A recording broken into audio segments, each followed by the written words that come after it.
One of these days, I will finally break you down and destroy all you know, Mr. Wayne, and nothing will stop me. Well, I must say, whoever this Wayne you are caught on must be a very intriguing fellow. What? Who are you? Come on out. Ugh, there's nothing. I must be hearing things. Not at all, good sir. I assure you I am most real, but of course not in flesh. So, you are some sort of spectre or spirit of some kind? Why have you come here? And what is your name?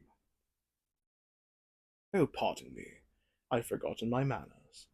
I am Jim Craddock, also known as the Gentleman Ghost, and for my purpose here is to sightsee through Gotham, as I believe this city is called. I see. Anything else of yourself, Mr. Craddock, you are willing to tell me about?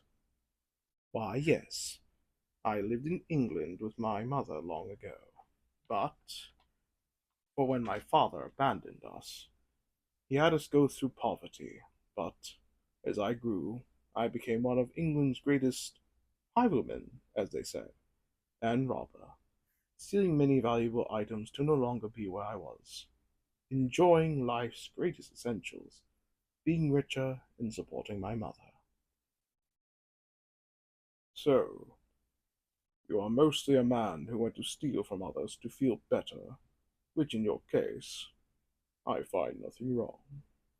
But of course, I would also like to learn of how you became a phantom, speaking to me today.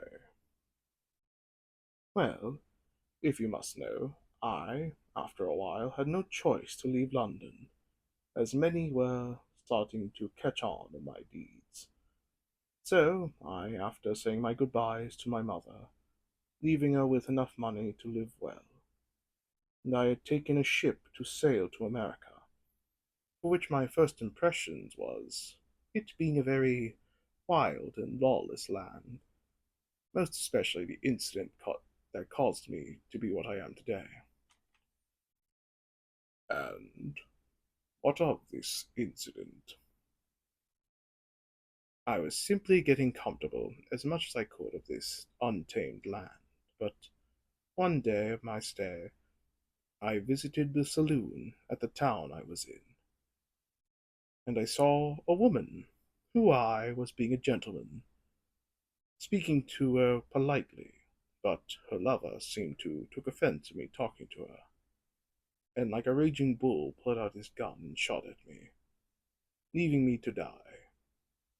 And I recall them speaking their names, which was Nighthawk and Cinnamon, as I believe bleeding out, of course. But afterwards, from the darkness, I awoke, as a ghost looking to my own grave, which there was no name to. So in this form I went and did what I had done long before, for many centuries.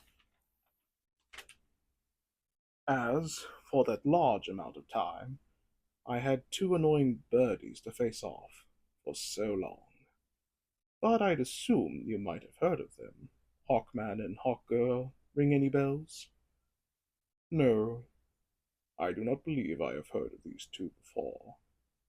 But I have one more question. Did you have any regrets before dying? I do, having to leave my mother and hoping she was doing well in my absence. And wished when I was alive met this fortune teller in my time, but I was only able to meet her in this era, wishing I could hold her in my arms. And I still hope to continue my mission to restore her eyesight, even as I, being a spectre, I do everything to make her happy and safe. Well, your motives are honorable, most would say, and your history was most intriguing. But you, having your visit here in Gotham, is it Only for sightseeing? Nothing else? Oh, look at the time. I'm sorry, Professor, but I don't have any more time for questions. But I'll maybe see you around, good sir. Hmm. All right. I'll let you on your way, Mr. Craddock. And goodbye, Mr. Gentleman Ghost.